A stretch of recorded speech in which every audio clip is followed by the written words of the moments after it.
আসসালামু আলাইকুম। এবার আগের চেয়ে আরও স্পষ্ট করে দেশে ফেরার বিষয়ে ঘোষণা দিয়েছেন সাবেক প্রধানমন্ত্রী শেখ হাসিনা এবং দেশে ফিরে তিনি তার পরিকল্পনার কথাও প্রকাশ করেছেন আন্তর্জাতিক বার্তা সংস্থা রয়টার্সকে দেওয়া একটা বিশেষ সাক্ষাৎকারে। রয়টার্স তার এই ইন্টারভিউটি করেছে বৃহস্পতিবার গভীর রাতে 1 ঘণ্টা ব্যাপী এবং সম্ভবত এবারই প্রথমবারের মতন শেখ হাসিনা টেলিফোনে কোনো সংবাদ মাধ্যম বা সংবাদ সংস্থাকে সরাসরি সাক্ষাৎকার দিলেন। আমরা জানি যে এর আগে তিনি রয়টার্সকেও সাক্ষাৎকার দিয়েছেন, ব্রিটিশ গণমাধ্যম দ্য ইন্ডিপেন্ডেন্টকে দিয়েছেন, ভারতের বিভিন্ন গণমাধ্যমে তো দিচ্ছেনই, সেগুলো সবই ইমেইলে। এটি সম্ভবত প্রথম টেলিফোনের সরাসরি সাক্ষাৎকার এবং রয়টার্সও তার এই সাক্ষাৎকারটিকে এক্সক্লুসিভ ইন্টারভিউ হিসেবে প্রকাশ করেছে।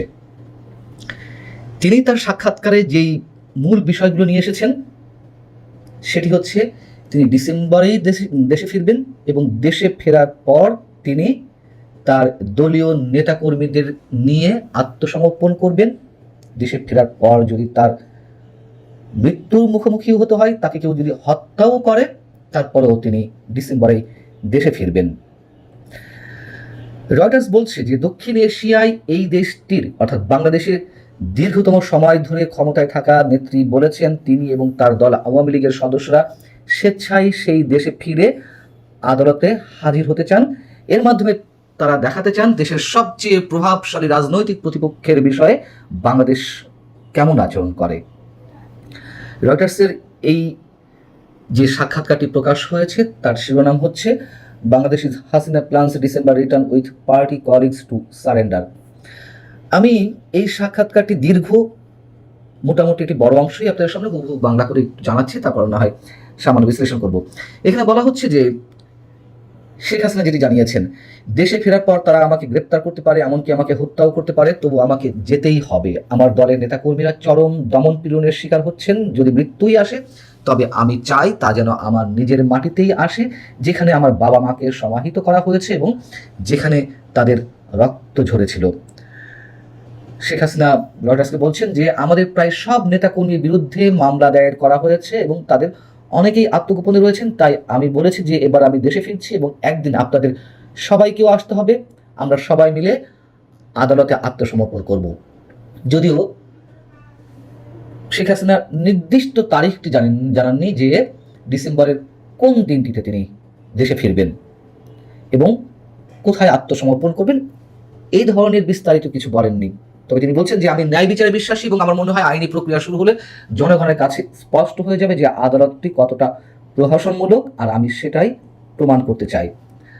এবং দেশে ফেরা বিষয়ে বাংলাদেশ সরকারের সঙ্গে কারোর সাথে কোনো ধরনের কথা হয়েছে কিনা তিনি বলছেন তার যে পরিকল্পনা রয়েছে সেই পরিকল্পনা বিষয়ে ঢাকার বলতে মানে বাংলাদেশ সরকারের কারোর সাথে কোনো ধরনের কোনো যোগাযোগ হয়নি। এবং তিনি বলছেন যে তাকে তার পিতার হত্যাকাণ্ডের পরে নির্বাসনে থাকতে হয়েছে। 1981 সালে বাবার হত্যাকাণ্ডের পর যতদিন তিনি দেশে ছিলেন, তারপর যখন 81 সালে দেশে ফিরলেন, ফেরার পর সামরিক শাসনের বিরুদ্ধে আন্দোলনের সময় তাকে বারবার আটক করা হয়েছে। 2007 সালে দুর্নীতি মামলায় সামরিক সমর্থিত তত্ত্বাবধায়ক সরকার তাকে কারারুদ্ধ করে। কিন্তু এবার তার বাসভবনের দিকে কিছু মানুষ এগিয়ে আসার সময় জীবনের প্রতি হুমকির মুখে পড়েই তিনি দেশ ছাড়তে বাধ্য হয়েছিলেন। আওয়ামী লীগ সরকারের সর্বশেষ যে 15.5 বছর শাসন, সেই শাসনের বিভিন্ন ভুল ত্রুটি নিয়েও তিনি কথা বলেছেন। তিনি বলছেন যে দীর্ঘদিন ক্ষমতায় থাকলে যে কোনো সরকারেরই নানান ধরনের ভুল ত্রুটি থাকতে পারে এবং কোনো সরকারই ভুল ত্রুটির ঊর্ধ্বে নয়। তবে সরকারের ভালো মন্দ বা সঠিক ভুল বিচার যাই হোক না কেন, তা করার অধিকার জনগণের, আমি সেই বিচারের ভার জনগণের উপরেই ছেড়ে দিচ্ছি। এই সাক্ষাৎকারে তিনি বিএনপি সরকার কি করছে এবং ভারতে যে অবস্থান করছেন সেটি নিয়ে যে পরিস্থিতি বর্তমানে সেটি সম্পর্কেও কথা বলেছেন। এটি বেশ ইন্টারেস্টিং। তিনি বলছেন যে প্রায় 2 বছর বা 1.5 বছর বেশি সময় যে ডক্টর ইউনূসের অপশাসন ছিল, পুরো বাংলাদেশকে অস্থিতিশীল করে তুলেছিল বিএনপি সরকার।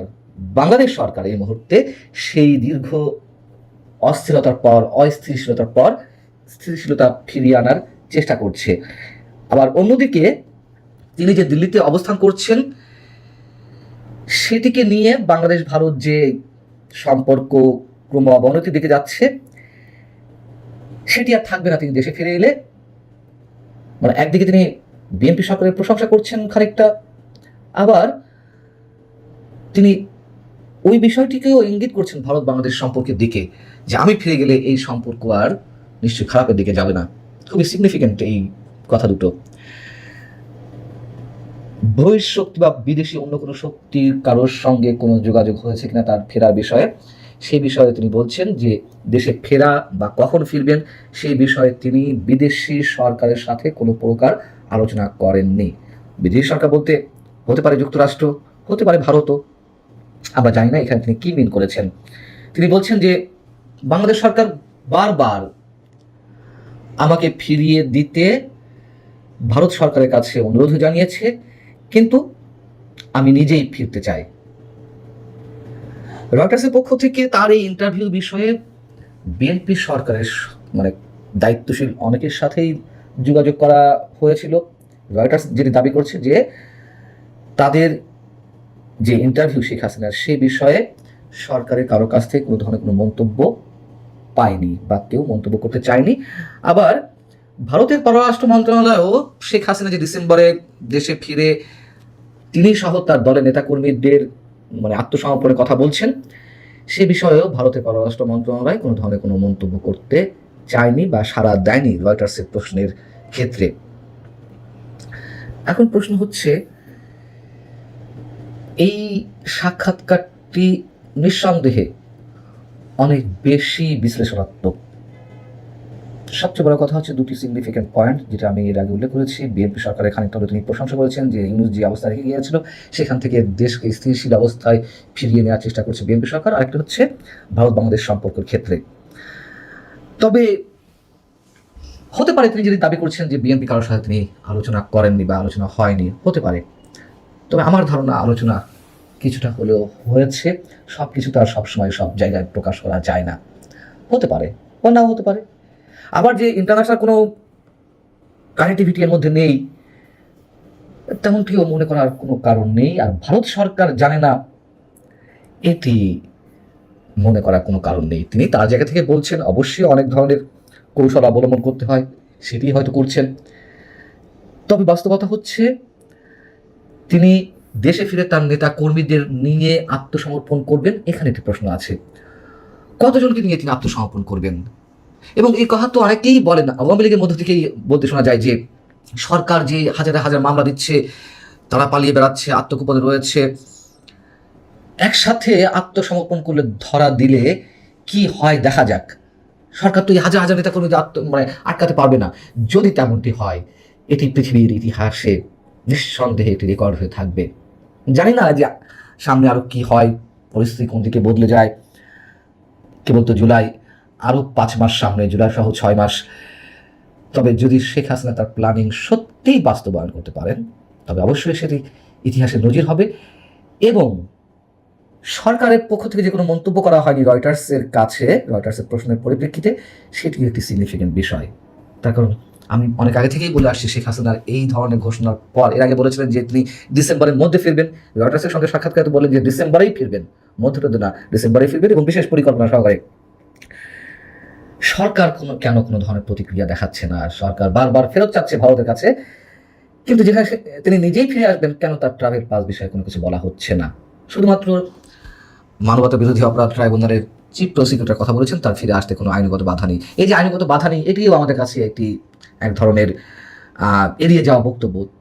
শেখ হাসিনার তো কোনো ধরনের পাসপোর্ট নেই এই মুহূর্তে, তার কাছে সব পাসপোর্ট প্রত্যাহার করে নিয়েছে ইংরেজ সরকার।